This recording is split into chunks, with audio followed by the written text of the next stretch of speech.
I'm a nasty woman because I choose not to get my news from Facebook.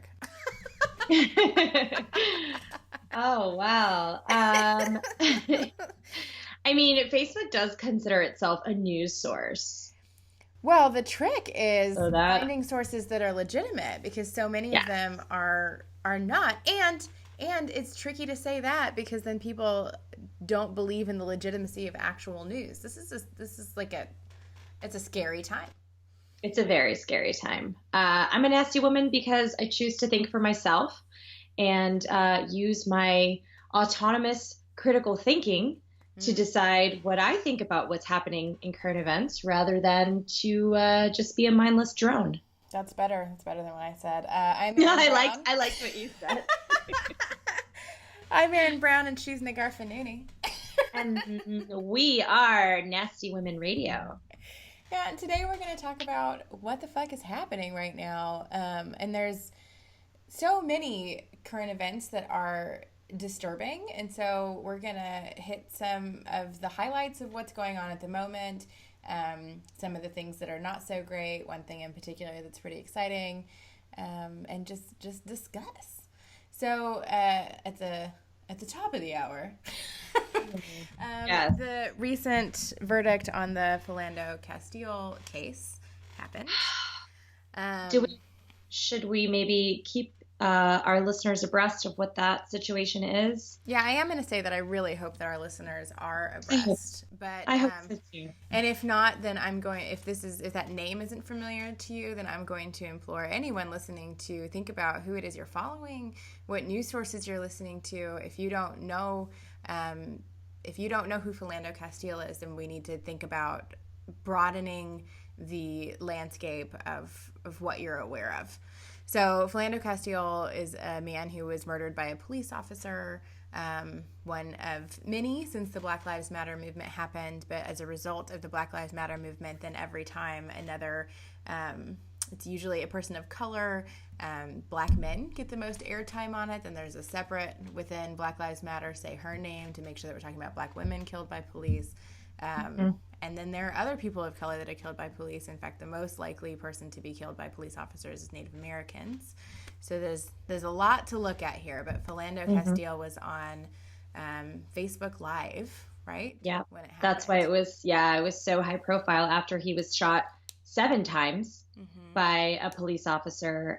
His girlfriend live streamed the aftermath on Facebook. Yeah, and he was pulled over for a tail light out. And there's a more recent video that's come out that is like another angle of dash cam or something. So there's an additional video that's recent. And one thing to be mindful of when posting those, I try to post things if I'm posting something like that with a warning. I know that people don't love the usage, the verbiage, trigger warning, or some people love it a lot.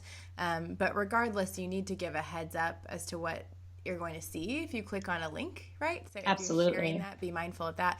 And also, if there is an image attached to the article that is disturbing in and of itself, then I try to make sure that I just take the image off and put the link, or put the link without it being a live link underneath.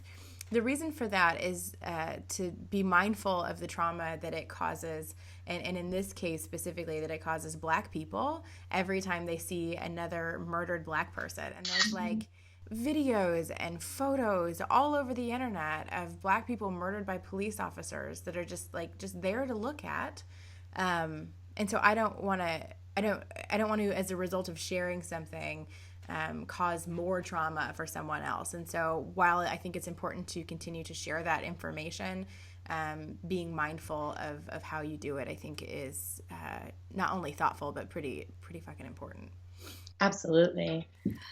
So the reason why we're talking about this today is because the police officer who murdered Philando Castile was acquitted of all charges about 10 days ago. Yeah, 10 days ago, June 16th. Yeah. He was then subsequently fired by the city of St. Anthony, which is the city in which he was a police officer, which is a suburb of St. Paul, Minnesota. And Erin and I were discussing before we started recording this episode that in all of these police murders of people of color, not a single one has resulted in a conviction. No, and I've never been a police officer. I was a social worker for over a decade, and I worked in a lot of environments where there was a power structure such that, like, the people, the staff, myself was in charge, and we had the ability to put hands on kids and adults depending on the environment I was in, for everyone's safety. So there was that similar thing happening. And I worked for a group home in Nebraska where there had been a death several years before I came, but it was actually the same way Eric Gardner died, which was another one that was on video. He was selling loose cigarettes and was killed for that. But it's quick, and if you saw that video, you can see that it's really, that's why they really avoid, anyone who does restraints avoids doing restraint training that involves putting someone on their chest, because suffocation happens so quickly. And this group home that I worked at, a kid was killed that way. And the way that it was handled was everything changed. Everything changed. They completely changed the way that they did all of the training. In fact, the person who was in charge of that restraint felt absolutely terrible. It was an accident. So I'm not speaking to these other cases right now. I'm talking about just the one in Nebraska. It was an accident, which was a common accident with that kind of restraint everywhere they were using it, which is why they've moved away. We've moved away from that kind of restraint in general. So they changed the restraint policies, and actually the guy who was in charge of that restraint did all of the restraint trainings from there on out, and made sure that it was like 100% serious. It's the only place that I've had restraint training where, like, there wasn't any joking about it, because you're like getting kind of in intimate spaces with coworkers you don't know very well yet, and it was like completely somber. It changed everything about his life. He will never be the same, and he dedicated his life to making sure that no one else goes through that no one else puts another family through losing a kid, that no one else, it's a kid that he'd had a relationship with for a long time that he killed, and so, like, he dedicated his life to making sure that doesn't happen again. I'm not seeing that anywhere. So even if we can acknowledge that, like, in this scenario where one person has the ability to execute force because they feel unsafe or they're trying to make other people safe, when someone dies, every fucking thing changes. Yep. Right? Everything changes. We go, what happened? What's wrong with the training? Why is this police officer scared? Obviously racism, but let's say that's not on the table. Someone died that shouldn't have died. Everything has to change. And that's not what's happening. What's happening instead is the people who are being murdered are being made to be criminals. We find the most criminal looking, I'm doing air quotes and you can't see me, photos we can find of them on Facebook. We find, if they had a bad report card once, if they were mean to their mom, like, anything we can find to justify that this wasn't a good person and they deserve to die, when the reality is police officers should not be killing anyone. No. Well, see, here's the thing. There's no reason, and we're discussing, I'm going to discuss Philando Castile, but, with the acknowledgement that this is not an isolated issue. Right. The fact that the officer shot at him 7 times, this is an issue. This is, like you said, police officers should not be killing anyone. Right. If you feel the need to shoot at someone that you think, he thought that Castile was reaching for a gun, right? Yeah. Castile was very upfront and honest with him, said that he did have a weapon in the vehicle. The gun was registered, and he was honest about it. And when he went to go reach for his ID after being asked for his driver's license and registration, the officer shot at him 7 times. Now, police officers, from my understanding, are taught how to shoot without deadly force. Right.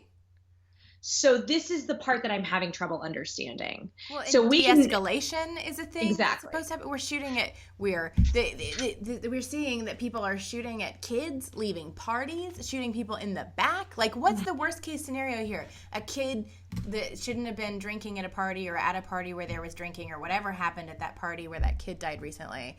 Yes. The worst case scenario is the teenager gets away, like I did every time. Yep. People are getting shot who aren't who are not dangerous criminals in any way. And it's not the job of police officers to execute dangerous criminals either. But like, we're talking about taillights and loose cigarettes and people who don't pose a threat. Rakia Boyd was just hanging out in a park with her friends. So, you know, and that police officer was off duty. So, yes, Jordan Edwards was shot while driving away from a party. A 15-year-old boy shot and killed this April while driving away from a party where there was reported underage drinking. I cannot tell you how many times I was at a party where I was underage drinking. And ran from police. And ran from police. Exactly. Through fields, like laughing in Kansas. Yeah, well, we didn't have fields. But... We had fields.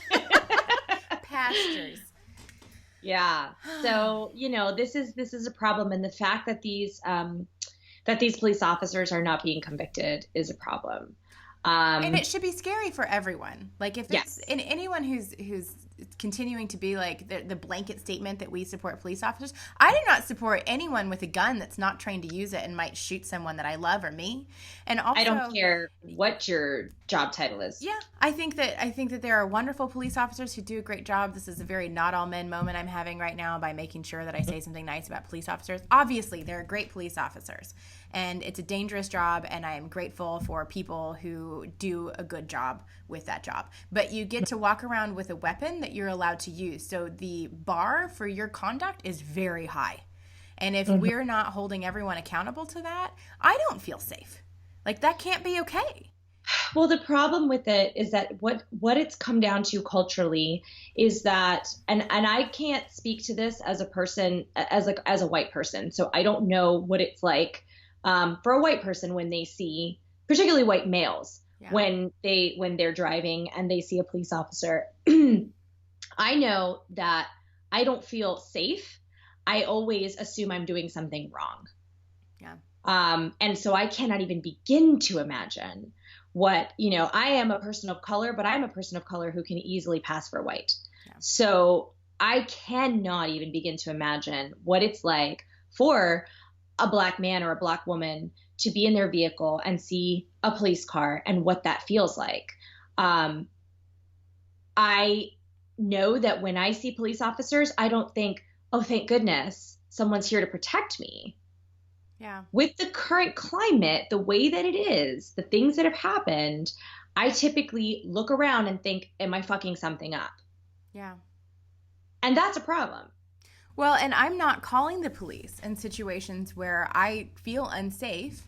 Yep. And if the police was like this, like, definitely equality driven, fair thing that it's supposed to be, I would call the police for my safety or someone else's. Instead, I'm surveying and thinking, and I think that I should, but I'm surveying and thinking, is it going to be worse for people here than it needs to be if I call the police? Well, so, they actually did. No, so go ahead. Go ahead. They did an episode about this on Dear White People, the Netflix show that was created as a reboot of the movie of the same title. Yeah. It was powerful and it was emotional, and it was a heartbreaking episode wherein they showed what it was like at a college party.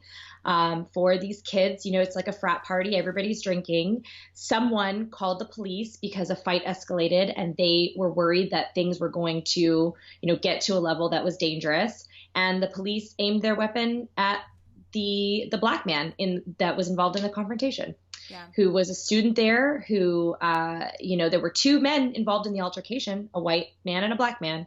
And they aimed their weapon at the black man. And it was an extremely powerful scene that I think more people need to be aware of the fact that this is happening. I, unfortunately, do get into conversations with people who are just completely ignorant of the fact that this is happening. Well, and I just don't understand that. Like, your life must have been, like, just really full of white people. Like, I can't, because it's not, Black Lives Matter is a new movement. But for my life, which is in Lawrence, Kansas, which is not like I grew up in an all-black neighborhood or something. It's not extremely diverse, but my life has always been diverse. I have known, as long as I've had interactions with police officers, that my friends of color had completely different interactions with police officers that I did. I took a police officer to court when I was in high school because of the way he treated my passenger. I was with my boyfriend at the time, who was black, was my boyfriend. And he had me get out of the car and said that the ticket was none of my passenger's business, and was like asking me if I was okay. And my boyfriend was just sitting in the car looking forward. He's actually kind of a square, and was really like anybody in a situation where somebody gets pulled over is like, oh goodness, what did you do? And was a total asshole. So I took him to court about that. That's not new. Good for you. That's always been the case. There's just a public conversation around it now. So for people that are just like, this is not a thing, I'm like, who have you been hanging out with? Yes. Because this is very much a thing. It's very much a thing. And what media are you consuming? Right. You know, because there's a reason why this type of that this issue is being brought up in major TV shows and, you know, big blockbuster movies, because it is that embedded culturally that it's something that is being shown, you know, through fiction. They did a scene about it in Get Out. Yeah. You know, where the officer pulled them over. The white girl was driving, and the officer asked the black man in the vehicle for his license and registration, and she was like, he's not even driving. I'm driving. Right. Well, it just happened in Nashville too, and it's these the narrative on these shows is that it's a white girl that's escalating the situation by trying to leverage her privilege to make the situation better for the other person, and it almost always then escalates for more violence towards the other person. Yeah. I don't know what to say the move is in that scenario, but like do any of us know what the move is the problem? And like you mentioned, there's the move not is stop killing black people. Yes, that's exactly it. And like you mentioned, you know, we're not seeing anything within, you know, we're not seeing like across police forces, you know, people coming out and announcing we're instituting this new training, we're doing this, we're doing that. But we have to do it on the other end. So Colin Kaepernick has a whole movement. It's called Know Your Rights. And it is aimed towards specifically young boys of color to teach them how to interact with law enforcement. Yeah. And that's not what should be happening. I mean, it's wonderful that he's doing that. Absolutely. That he's funding it and that he's doing that to raise awareness and teaching, you know, people of color how to interact with law enforcement. We shouldn't have to teach people of color how to interact with law enforcement. No, we should be like law enforcement not to kill people. Yeah, it's like teaching girls self-defense is rape prevention. Yeah, it's like which we do. Yeah, and it's a really great empowering thing to do, and it's also the wrong direction. The thing that I don't know, you know, the thing that I don't know how to solve, I'll add this to the pile of things I don't know how to solve, is that the constant fallback in the discussion about these police officers is that they were afraid. And the thing is, I don't doubt that they were afraid. I also don't doubt that their own racism is why they are afraid. Why, you know, one man looks more dangerous than another man, why white men can shoot up places and come out alive, having used tasers and de-escalation and whatever, and they come out in handcuffs. And then, you know, a black man has an out taillight and an officer fears for his life. I don't know how to correct for a legitimate fear that is based in racism. And you know, I've been to, I'm sure you have too, plenty of jobs where I've done like their diversity training. Like I've gone through trainings that are meant to correct for this, and none of them was I like, oh, this was really the thing that's gonna like open all the eyes. And I don't know. So yeah. Well, so yes, Philando Castile's shooter, and I don't even want to say his name because I don't even want his name to be the name we say. Right. He was not convicted. Philando Castile's mother was announced this morning is going to be receiving a $3 million settlement through the city of Minnesota, or through Minnesota, the city of Minnesota. The city of St. Anthony is not a thing. So yeah, she's going to be, I'm sorry, I'm like really upset about this. Yeah. She's going to be receiving a $3 million settlement. And that's great. And it's something, but it's not justice. It's not justice. And, I don't personally want to have police forces or government I don't want anybody who gets to be in charge to not be held to higher standards than everyone else. That's a part of the job. And if you screw up and kill someone's baby, then you're out. You're out and everything changes. Like that's why I brought up the story at the beginning about the group home that I worked at, because I understand that casualties will happen when there are people that have the opportunity to utilize force. Even if by accident, guns go off when they shouldn't, kind of thing. But right. Anytime something like that happens, everything changes. Everything changes, and the person who messed up is the person who's at fault. And until we can even begin to start having that conversation instead of continuing to criminalize dead people, I don't even know where we begin. No. A lot of these police officers are being fired. Yeah. So that's at least something. The police officer who killed Philando Castile was not fired until he was acquitted of all charges. Wow. So my question is, why wasn't he fired last June? Right. When he killed Philando Castile? Why did it happen? And I'm sure there's a lot of red tape and bureaucratic bullshit tied up in that. But so what are we saying? What would have happened? Right. So they're firing him because he was acquitted. So he would have either gone to jail or gotten fired, but they waited to see what would happen. This is a fucking problem. Well, and more people know about this, about police not necessarily, coming for the greater good, all of them anyway.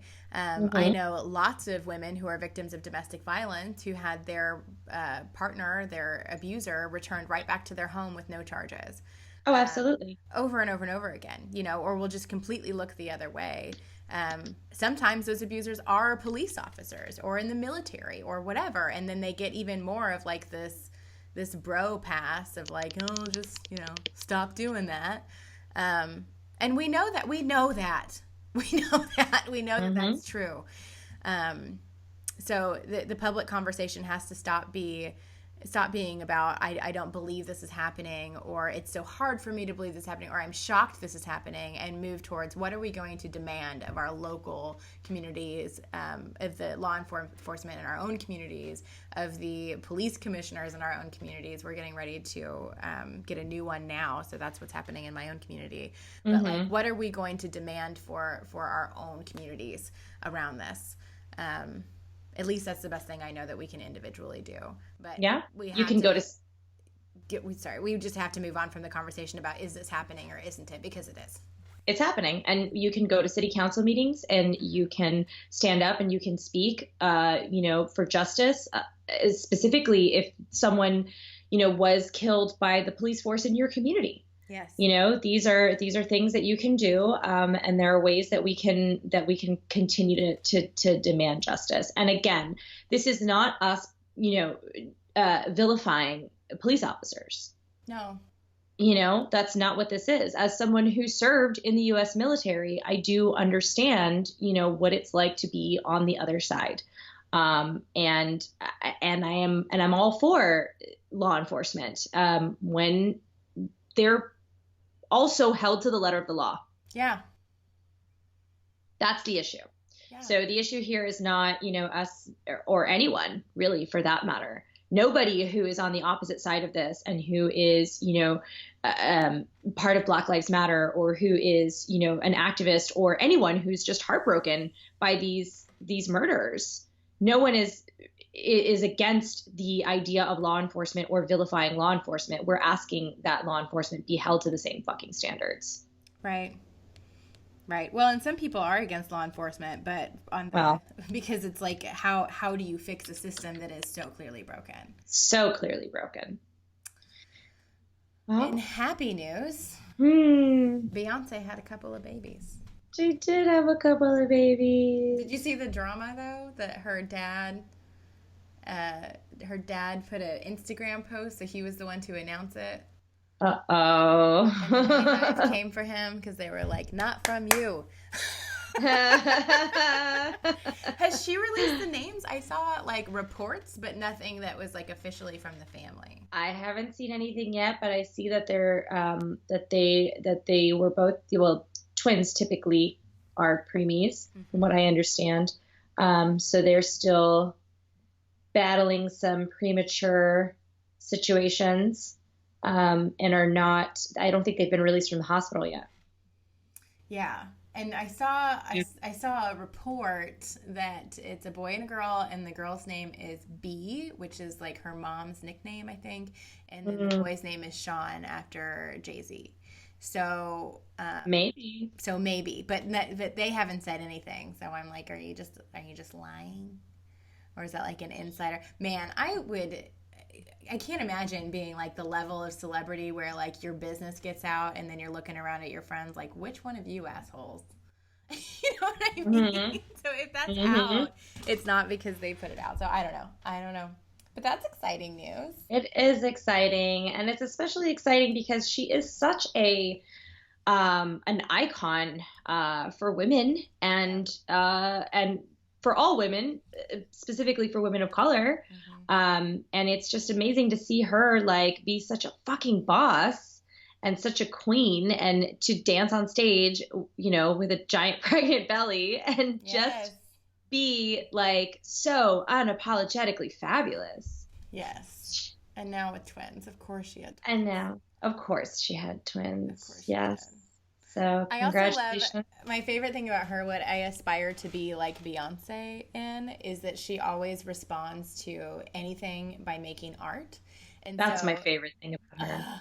And so she had that video she put out on HBO that was like a little like documentary style of her life, and it showed video and photographs of her pregnant after people said that she didn't have her own baby, which is also like, whose business is this? Like, get out of Beyonce's uterus, please.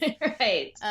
It's no one's business at all. But then, that didn't appease people because they were like critiquing like the lighting, and it's all a farce according to I don't know, the people of the internet. So now she's like, okay, I'm gonna put on a crown, dress like a goddess, and perform pregnant with twins. How about that? How about that? Of course you did. Of course you did. I know. And and for me, it's like part of the reason why I love Lemonade was that she did not respond to any of the drama surrounding, the elevator incident. She didn't respond to any of the, the rumors around her and Jay-Z's relationship. And instead she said, okay, I'm just going to make the most fucking phenomenal piece of art that the music world has ever seen. Yeah. And go ahead. And she just dropped it. And she just dropped it and walked away. And that level of class is, to me, is something that I think is really important to recognize. Like, I have a couple of friends who don't love Beyonce. They're like, I'm not really for, Beyonce. I'm more Rihanna. And I'm like, I don't understand why we have to choose. But no. We're talking to you, Jen Sinkler. But I know it's like this little confession where it's like, okay, that's fine. That's how I feel when I tell people I don't like ice cream. I'm like really kind of hesitant because I'm like, am I going to be judged for not liking ice cream? People come at me, they're just like, how do you not, and I'm like, it's too cold. It hurts my teeth. It's too cold. Okay. We have to move on. That is fucking weird. Back to bad news. North Carolina is the one state where the law explicitly says you cannot revoke consent once it's given. I don't understand. I don't understand. Get it together, North Carolina. Get it together. Yeah. So basically, once you've consented to sex, then you can't change your mind, because a man in North Carolina is legally entitled to finish. So I presume that means orgasm, which is funny. Are we legally entitled to orgasms? Because there's a lot of discussions that need to be had there. But listen to me. My biggest, what the fuck is where does that start then? Where does the consent start? At what point am I legally obligated to a man's orgasm in North Carolina? Is it at looking at him? Is it at kissing him? Is it at seeing his penis? Is it like if consent is not mutual and ongoing and about both parties being involved, but about at what point it's unfair for a man not to get to finish his orgasm, where does that like I don't understand that, and I think that's what they would have to end up arguing in court, is that at what point is it, quote, too late, which is something I've heard so many women say about their own sexual assaults, is that like they waited too long to say no and then it wasn't fair. But that's the law in North Carolina. Yeah, and they're actually working to, I think there's a North Carolina senator, Senator Jeff Jackson, who's a Democrat from North Carolina, is working to get a bill passed that would change this law. And, I read an article, and Erin and I think I shared this article with you, where he mentioned that, every legislator that he speaks to is shocked when they hear about this loophole. Like, they're not even, North Carolina legislators are not even aware of the fact that this is a loophole that sits within their legislation. Even the language that he's asking to add, I'm just like, who's in charge here? And this is a good guy, right? Here's what he wants to add. A person may withdraw consent to engage in vaginal intercourse in the middle of intercourse, even if actual penetration is accomplished with consent, and even if there is only one act of vaginal intercourse. So why is it just vaginal? Well, there's that. Yeah. So like any other form of rape is totally fine. So there's a lot of problems we have two other orifices. Is that the right plural? Orifices? Yes. We've got at least three. If the actual penetration is accomplished with consent, I'm trying to imagine a world where like I get to walk around and force men to have sex with me until I have orgasms, because at some point I thought that they wanted to have sex with me. And so now I'm entitled to an orgasm. Even if I have to become violent. You can just go masturbate. I don't understand.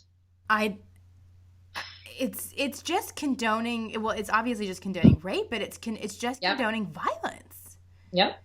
And the cases that they're looking at are violent. What? I don't get it. This is like one of those head scratchers. I'm just like, how is this a real thing? How is this a law that has existed in North Carolina for the past 38 years and everybody's just okay with it? And even this bill, which again, the language of the bill is questionable. They're expecting this bill to get tabled. So how is this a conversation that's still being had right now? It feels like we're like in bizarro world. It feels like everything is going backwards. Not that it was really great in the first place, but it absolutely feels like it's going, like we were kind of going in one direction, and now here we are in North Carolina where women can be legally raped. Well, and that's, I don't know what the statistics are in North Carolina specifically, but less than 4% of people who are actually less than 4% of rapists actually see a jail cell. So we don't need like looser laws so that we have like less prisons full of rapists. Right. There's already not justice being served. Yeah. So like there's already the like basic understanding that if a woman is wearing a short skirt, she was asking to be raped or whatever. Like there's already so much in our culture that supports rape. We don't actually need laws to support rape for rapists to get off. Yeah, and we elected a president who openly, disrespects women and who has been, accused of sexual assault and misconduct. Yeah. So that's where we are in America today. This is the person right now. Yeah. This is the person who holds the office of the POTUS. This is the person who holds the highest office in the nation. Someone who condones let's say, misconduct towards women, because I don't want to get into all these, the difference between allegations and so on and so forth. And that will move us towards the last thing we wanted to discuss, which is what the hell is going on with this Trump investigation. Oh my God. Well, if you let him tell it, bad people are saying mean things about him. Oh, and he's going back and saying all these ways that, like, Obama knew about issues with Russia, and the only reason why he didn't do anything about it was because he thought Hillary would win. He's out of his mind. We try not to talk about him on this show. We just do. Because I think, but this is the way, listen, whatever you think of the actual investigation. Wait. Hold up. Listen, there are lots of things going on with this investigation right now, including a lot of stuff going on with the media where they're saying he's not under investigation. He is under investigation. There's all these media retractions. I can't keep up with what's going on. I watched the Comey hearing and I was like, we still didn't learn anything new because everything was in closed hearings after that. And I was like, he just kept saying, I can't say that in open session. So I get it, but like, we still don't know what the hell is going on. But what we do know, because he tweets about it, is how our president reacts to any level of criticism, which is alarming. This is the person who holds the highest office in the United States of America. He bites back at everything like a child. In caps. In all caps. And the worst offender is the perpetual use of exclamation points. To me, this is, as a writer, this is the worst. You cannot. He over abuses the exclamation point. Let's be honest about that. Yeah, I can count. Oh my gosh, I'm looking at his tweets right now. I am too. It's almost every single one ends in an exclamation point. It's so embarrassing. It's so embarrassing. It's completely embarrassing. And oh my gosh, what was Kofifi? Oh my what gosh! Happened with that? I think it got deleted. But I really like something about the coverage, something not getting coverage or getting media coverage. Yeah, he was trying to talk about media coverage, but he said Kofifi because, And then didn't finish the tweet. Yeah, and here's what's terrifying to me about this. So my sister and brother-in-law both work they do social media management in some form or another. So I know that, like, if Wendy's wants to make a tweet, like, at least 5 people look over it, and if it's a campaign, then there's like a whole like room full of people. But like one tweet from Wendy's has 5 people on it. Trump is obviously the only person looking at his stuff, which is like, why does Wendy's have better PR than our president? Right. He has access to it. It's not like he doesn't have access to people who can like spell check or think about like, what are the implications of me putting out these 140 characters about world news? He's just doing it. But then further than that, after the Kofifi thing, which was obviously a typo, which people make typos. Like that's it's not great when the president's doing it because there's people that should take a look at it. But yes, we didn't say, oh, well, he had a typo, no big deal. They came out and said that the people who were supposed to understand that understood it. So I think Spicer said it was an inside joke that the people, in his closest sort of circle knew what he was talking about. Yeah, no. Which is absurd. First of all, why are you tweeting inside jokes? You're the president of the United States. He's not. He can't be wrong. He can't be wrong in a typo. Yeah. So what happens if he's really wrong? Yep.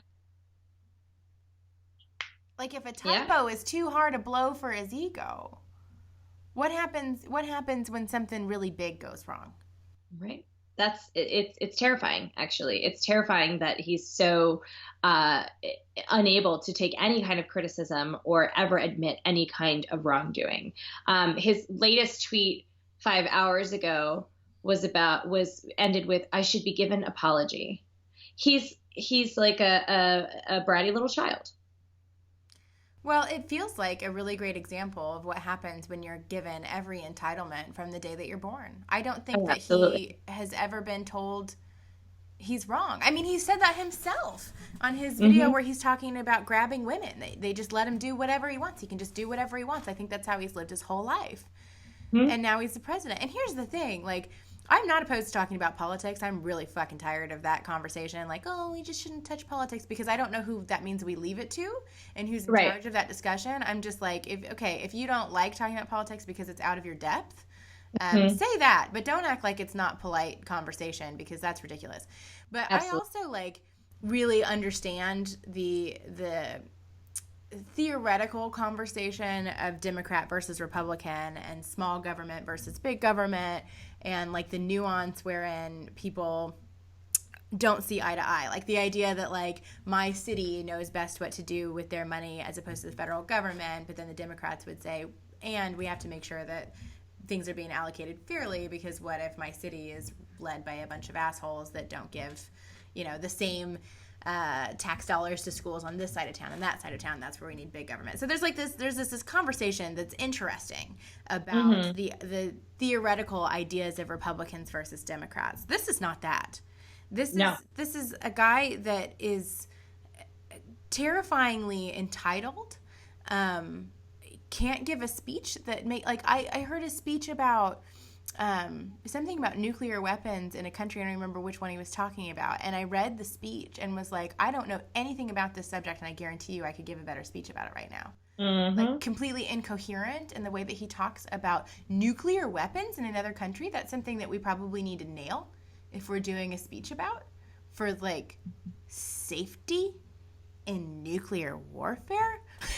Like this is terrifying. It's not ideological. It's not Republican versus Democrat. It's nobody coming for your like Christian values or whatever the fuck. It is terrifying. And I've been seeking, like, can I have a conversation with somebody who supports this man that makes sense to me? And I really try, and nothing but just like rhetoric about America being great again comes out. And it's so disheartening. And also, when was it great? When was it great for women? When was it great for people of color? It was great for a very small subset of people, white cisgender hetero males, is who it's been great for, which is him. Yeah. So, it was great for him, and then the more the rest of us gain traction, I guess it's not as good for him. I think I don't understand that completely. But if you're listening to this and you happen to be a Trump supporter, I would implore you to have conversations with the people in your lives who are not, that are conversations of substance, because I would love to hear an intelligent, articulate, well thought out response. Because as you mentioned, I haven't heard one yet. Yeah, to his behavior. I mean, even if you somehow... Even if it's policy. Let's take policy out of it. Yeah. Right? Let's take policy out of it altogether. Which we're not going to see eye to eye. And to be honest, like, if you're cool with, like, I don't know.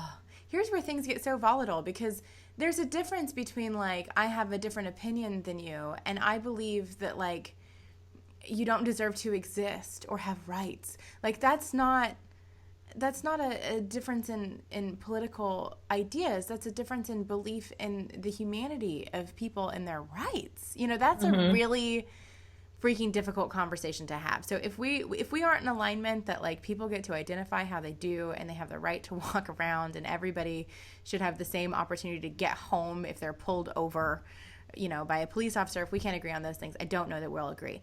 But if you just, like, believe in small government and Republican values, and this was your best shot to see your value system represented, how do you support his behavior? How is that the guy that you can get behind? Because here's the thing, like, I want to see women doing more. I want to see women in more leadership positions. There's a lot that I want to see in terms of representation, and I'm not willing to ask for it at the expense of critique. I don't want just like I wasn't interested in Hillary being president just because she was a woman. I had critique of her, and I think that's important. So, like, can we have a conversation critiquing his behavior in a way that makes sense, or are we just okay with this behavior? so long as he's on our team. Is that where we're at? Yeah. Yeah, and that's the thing, that's the part of it that's disheartening, is the overlooking of the behavior, the justification of the behavior because he's on our team. Yeah, and I've seen think pieces about like where, oh my gosh, have you seen the pictorial look into his wife's life via Instagram? I think I need to. It's interesting. But this woman went through her Instagram feed and like dissected how much of her person is in the pictures and then where her son is. And there's a lot of pictures of her from behind her son and Donald Trump. So like they're always in front of her. It's interesting. It's an interesting look into what life with a man like that would be like. I hazard to... I'm not sure where I fall in the conversation about whether or not it's fair to have empathy for her. There's a lot of very controversial discussion around that, but I did think it was an interesting look into like what it's like to share a life with a man like that. And it was done really thoughtfully and through the lens of her Instagram. So you'll have to check that out. Yeah. Anyway. Okay, in final news. Yes. In final news, today is the 20-year anniversary of the very first Harry Potter book. What? Yeah. Well, that's exciting. Super exciting and a great way to end this episode because magic. Yes. So super exciting for me. Most of you who follow me know I'm a huge fan of the Harry Potter series. I read all the books, seen all the movies. I have a Harry Potter tattoo. I've been to Harry Potter World. I most recently put a new addition into my witch's den, which is my office. It's a flag that says Expelliarmus. So I'm very excited about that. My kid is reading Harry Potter as well. I think it's a super important thing for everybody to know because I truly believe that the last 20 years of Harry Potter have been something that revived children's literature. And Harry Potter is one of the most important pop culture entities of our generation. So if you're someone who's never at least seen the movies, I would implore you to do so because they're fantastic. Yes. Well, and that writer was pretty inspirational. Oh, absolutely. And it started out as like fan fiction or something. Well, J.K. Rowling the story goes that she was like a struggling single mother who started writing the idea for Harry Potter on a napkin at a coffee shop, and basically went from nothing to one of the most lauded authors of our time. So that's pretty awesome. Cool. That is pretty cool. So pick up the book or go get a Harry Potter tattoo. I might go get one today. Yeah. And thank you for listening. I love having these kinds of conversations, and it feels so much freer to not feel like it's all bottled up inside. And, I also keep super great boundaries with how often I use technology so that I'm not constantly consuming news and have some sort of headspace for my own, like hygiene and self-care outside of like just being depressed about the news, like finding the balance between staying informed and drowning in news. So I appreciate your hanging in this conversation with us, and I hope that you're having equally challenging ones in your own life. Absolutely. Thank you for listening to this episode of Nasty Woman Radio, and we'll see you next time. Bye.